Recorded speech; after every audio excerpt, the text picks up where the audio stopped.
Yo, and what is going on YouTube, and welcome back for another Budget Breaker Deck Tech, where we build fun and competitive Oathbreaker decks for under $50. Now, if you guys are interested in the Oathbreaker format, make sure to hit that like and subscribe button.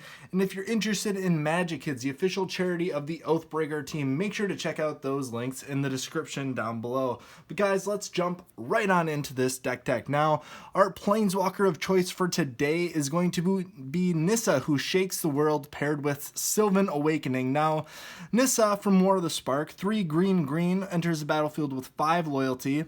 Her static ability is whenever you tap a forest for mana, and it creates an additional green.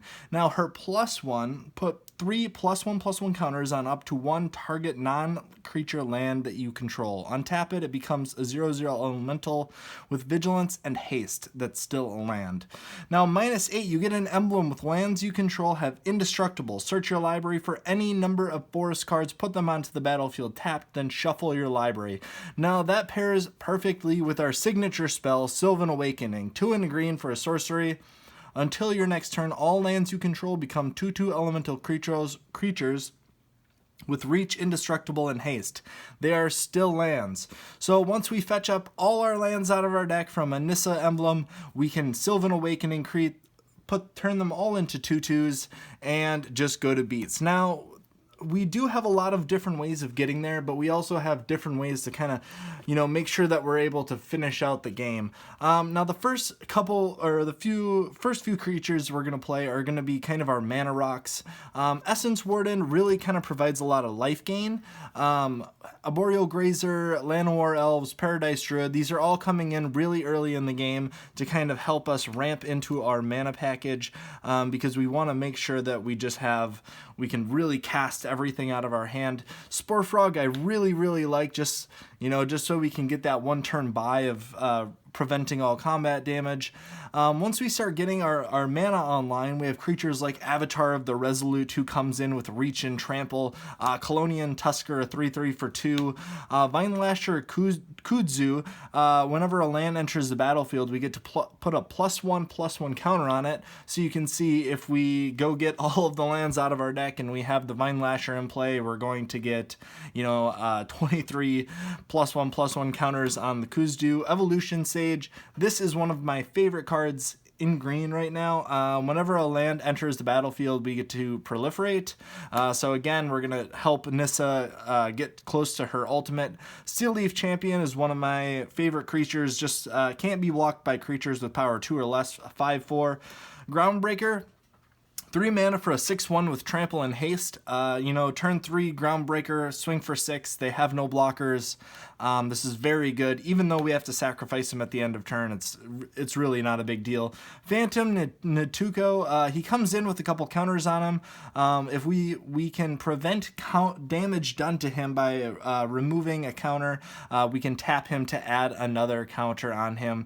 But once we get the counters on him and we're proliferating, we can add counters to Nantuko as well. Ivy Lane Denizen, whenever another green creature enters the battlefield, we get to put a +1/+1 counter on another creature we control.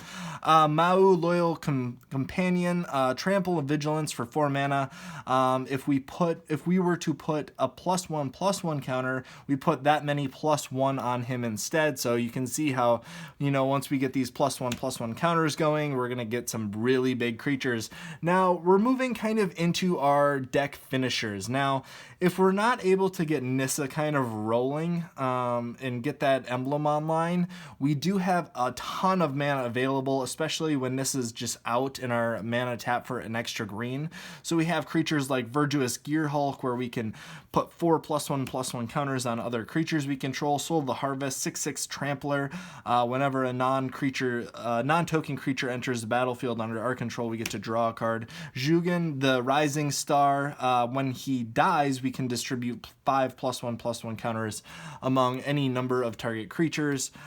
Vigor, if damage would be dealt to another creature we control, we prevent that damage and put a +1/+1 counter on the creatures for each 1 damage prevented this way. Also, he gets shuffled into our library. Primordial Sage, this is just kind of a card draw creature. Patron of the Orochi, for 8 mana, it has the Snake Offering, but when we tap him, we get to untap all forests and all green creatures. Play this ability only once per turn. Now, I like this because we can Nissa Emblem, get all of our forests into play, tap the Patron, untap all of our forests and all of our green creatures, cast Sylvan Awakening, and then just go to beats with the forest on the turn that we emblem. Now, Seki Season's Guide, again, 8 +1/+1 counters. We can remove a counter to prevent damage, and we get to put that many plus or 1/1 colorless spirit tokens into play. We can sack the 8 tokens to return him to play. Now we have some removal in the deck. Prey Upon, Beast Within, Naturalize, and Nature's Claim. That kind of covers us as far as dealing with problem creatures, artifacts, enchantments. But since we are going to kind of get targeted a lot, I added Blossoming Defense just because we want to give our creatures hexproof. You know, people are going to try to get rid of our huge stompy creatures, but we also have kind of surprise things. So we go to attack with Soul of the Harvest. They block, we cast Aspect of Hydra, and it gets +1/+1 for our devotion to green, so it can just get absolutely huge. Rancor, you know, never underestimate the value of a Rancor, +2/+0 and trample. Root Snare to prevent some of that combat damage, and then we have a really nice robust package for fetching forests. Farseek, Farseek, Untamed Wilds, Cultivate, Nissa's Triumph, Kadama's Reach. Those are all in there. Plus we have Time for Need, which is a tutor for a legendary creature. Now, really, the only ones I'm ever going to go get are the Patron, or maybe Seki if we really want to get them into play. I suppose if you're going for a non-budget build, you could bring in someone like Thrun. You know, he can't be countered. Really good creature, mono green. But guys, that's going to be it for this Oathbreaker Deck Tech. If you guys are enjoying the Budget Breaker series, make sure to hit that like and subscribe button.